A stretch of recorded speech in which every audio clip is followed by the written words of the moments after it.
예, 안녕하세요. 반갑습니다. 와운의 최영돈 파트너입니다. 반갑습니다. 자, 오늘은 뭐 종목에 대한 이야기보다는 시장에 대한 이야기. 어찌됐든 뭐 국내외 정치 상황 자체의 변화가 뭐 그냥 하루가 다르게 예, 부침개 뒤집듯이 호떡 뒤집듯이 확확 바뀌고 있습니다. 일단은 우리가 쉬는 동안에 미국에서는 좀 큰일이 발생이 됐죠. 바이든이 전격적으로 사퇴를 했습니다. 일단은 뭐 그동안에 거센 사퇴 요구가 있어 왔던 상황들이기 때문에 뭐 막상 사퇴가 알려지고 나서 드디어 올 게 왔구나 라고 생각이 될 정도의 사건인데요. 이게 미국 역사적인 부분들로만 놓고 되게 큰일이에요. 그러니까 당내 경선으로 대선 후보로 선출된 확정된 인사가 대선 3개월 남겨놓고 후보직에서 사퇴한 것은 미국 역사상 처음 있는 일입니다. 뭐 올해 이제 81 되셨죠. 여전히 뭐 고령 논란에 시달려 온 부분도 있었고요. 근데 이게 또 아이러니한 게 뭐냐면 트럼프도 그렇게 젊은 나이는 아니거든요. 근데 이게 크리티컬하게 불거졌던 부분들은 아무래도 1차 토론회가 아닐까라고 생각을 하고 있어요. 그러니까 6월 27일입니다. 도널드 트럼프와 전 대통령과의 첫 텔레그램이란다. 텔레비전 토론회를 통해서 이러한 논란이 뭐 더욱 커졌고요. 그리고 이러한 부분들이 출발점이 돼서 시발점이 돼서 오늘에까지 좀 이르지 않았나 라고 생각을 하고 있습니다. 일단은 뭐 대국민 서한을 발표를 했는데 좀 찡해요. 우리나라 뭐 대통령도 아니긴 한데 좀 찡하네요. 당신들의 대통령으로 봉사할 수 있어서 큰 영광이었다. 재선을 추구하는 게 내 의도이기는 했으나 물러나서 남은 임기 동안 대통령으로서 내 임무를 완수하는데 오로지 집중하는 것이 당과 국가를 위해 가장 큰 이익이 된다라고 생각을 하게 됐다라고 밝혔습니다. 일단은 뭐 사퇴 서한을 발표함과 동시에 이번 대선의 런닝메이트였죠. 카멜라 해리슨 부통령에 대한 지지를 선언을 함으로써 뭐 물론 아직 결정이 된 거는 아닌데 해리스 부통령으로 민주당의 후보는 낙점이 되지 않겠나라고 생각하고 있고요. 뭐 여러 인물들이 있어요. 근데 이게 여러 인물들이 나서기가 쉽지 않을 거라고 저는 생각을 해요.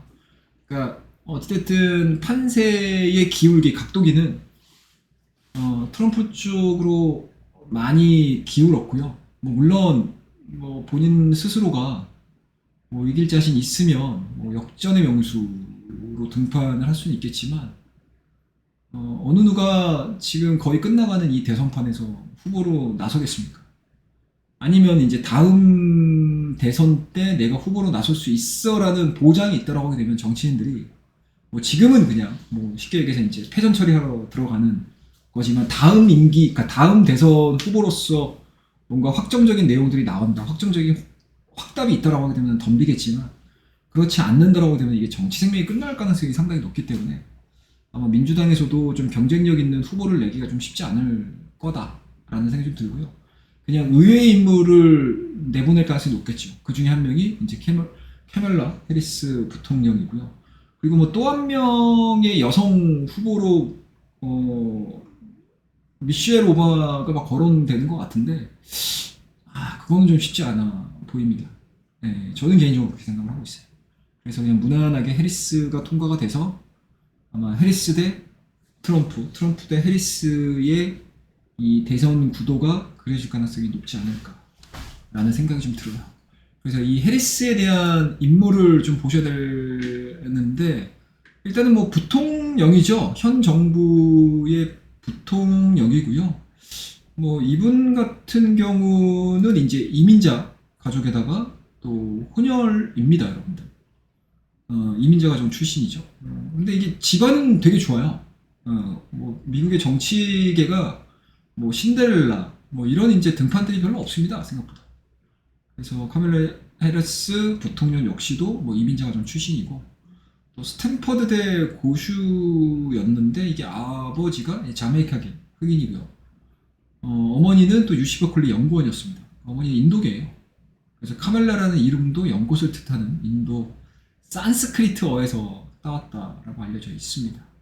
그래서 해리스 같은 경우는 이제 2004년도 샌프란시스코 지방검사장을 처음으로 지냈고요. 2011년도에 캘리포니아의 법무장관이자 검찰총장을 지냈습니다. 그리고 이제 2017년도에 연방 상원 의원에 당선이 되면서 본격적으로 정치인으로서의 행보를 좀 보여주고 있는 상황들인데요.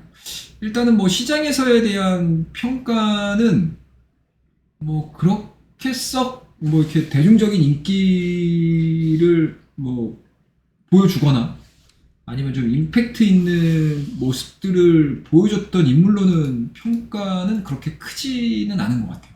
네.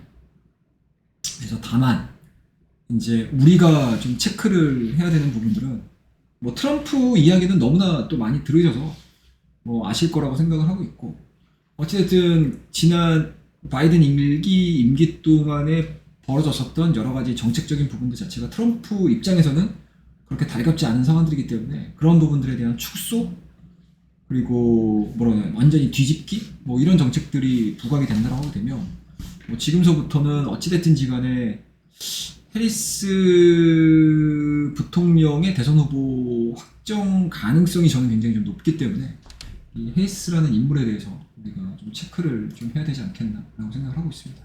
뭐 여러 가지로 뭐 트럼프와 좀 대치되는 그런 내용들이 많아요. 일단은 뭐 이민자인 부분들도 좀 있고요.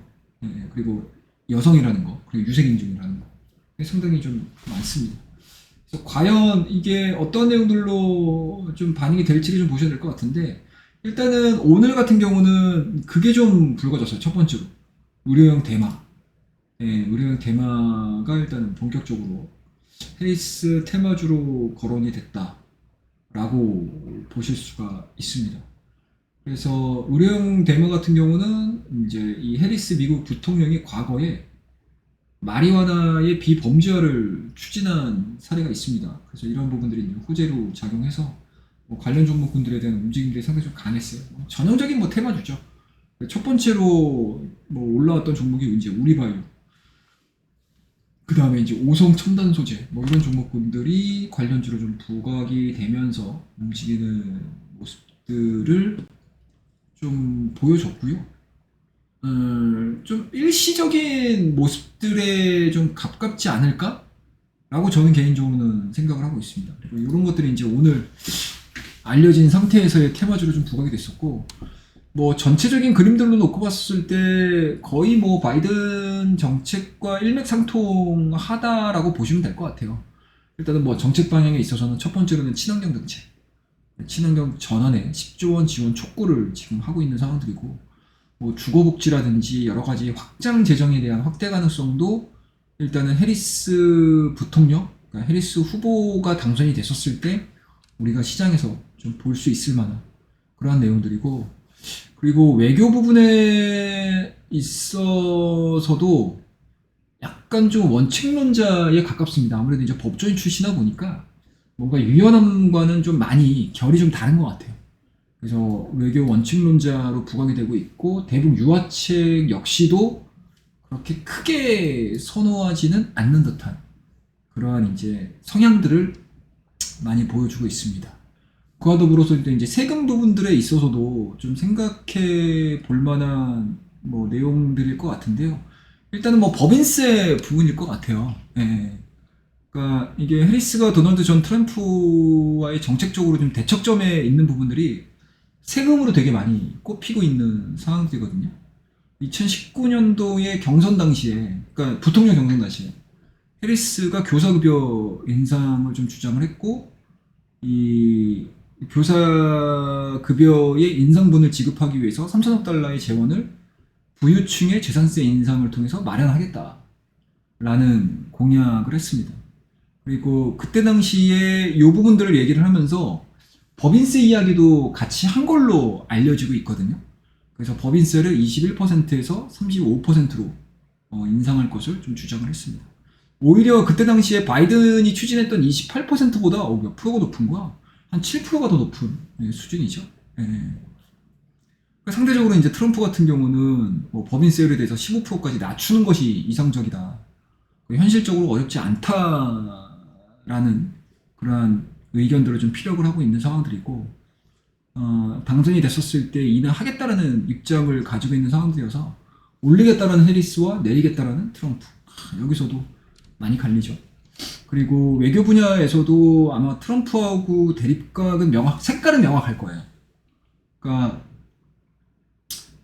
해리스 같은 경우는 이제 대북 문제와 관련해서 재임 시절 김정은 북한 국무위원장에 대한 유화 행보를 좀 비판을 했습니다.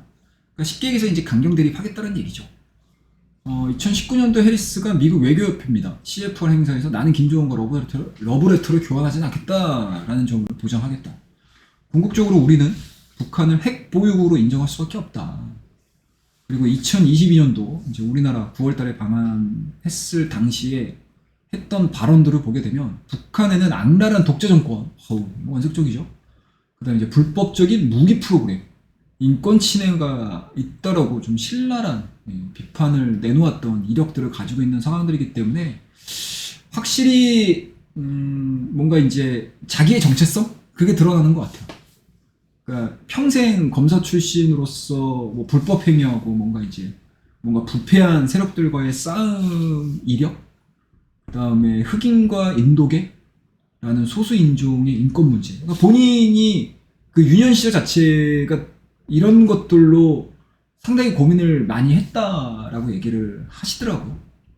그래서 소수 인종으로서 인권 문제를 중시해온 성향이 정치적 스탠스에서도 그대로 좀 묻어나는 게 아닌가라는 생각이 좀 들어요.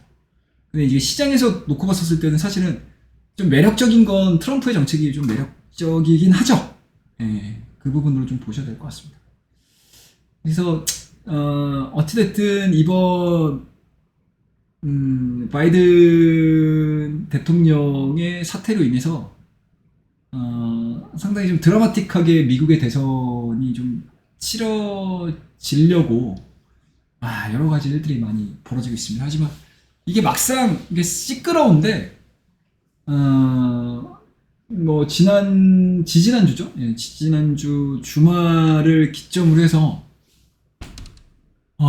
상당히 대선판이 원사이드한 게임으로도 가능한 그러한 상황들로 진행이 되고 있지 않을까라고 생각을 하고 있습니다. 하지만 어찌됐든 뭐 반대편에서 트럼프에 대항해서 대선을 좀 치러야 되는 인물들이 새롭게 민주당에서 결정이 되는 부분들을 좀 우리가 좀 기다려야 될 것 같고요. 그 중에 가장 먼저 딱 치고 나오는 인물이 현 정부의 부통령, 해리스 부통령이기 때문에 이 부분들에 대해서 시장에서는 일단은 상당히 좀 관심을 좀 가지고 있고 좀 민감하게 좀 받아들이고 있지 않나라는 생각을 좀 가지고 있습니다.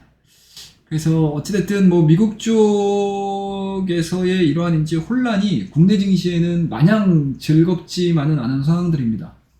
코스닥 기준으로는 830이 한 넉 달 동안 이어져 왔던 굉장히 좀 탄탄한 하단 지진이었는데 그거조차도 지금 깨지는 모습들이고, 그리고 어찌됐든 뭐 중소형 종목군들과 달리 코스피 지수를 그래도 잘 버티고 있었던 삼성전자나 SK하이닉스도 흔들리고 있고, AI 산업 역시도 상당 부분 시장과 연동해서 뭐 작은 종목군을, 그리고 좀 그렇게 좀 뭔가 이제 모멘텀만을 가지고 움직였던 종목군들의 약세 흐름들이 좀 진행이 되고 있는 상황들이기 때문에 시장의 색깔이 바뀌는 거에 대해서 항상 예의주시 하시면서 쉽지 않은 시장이 이어지고 있습니다.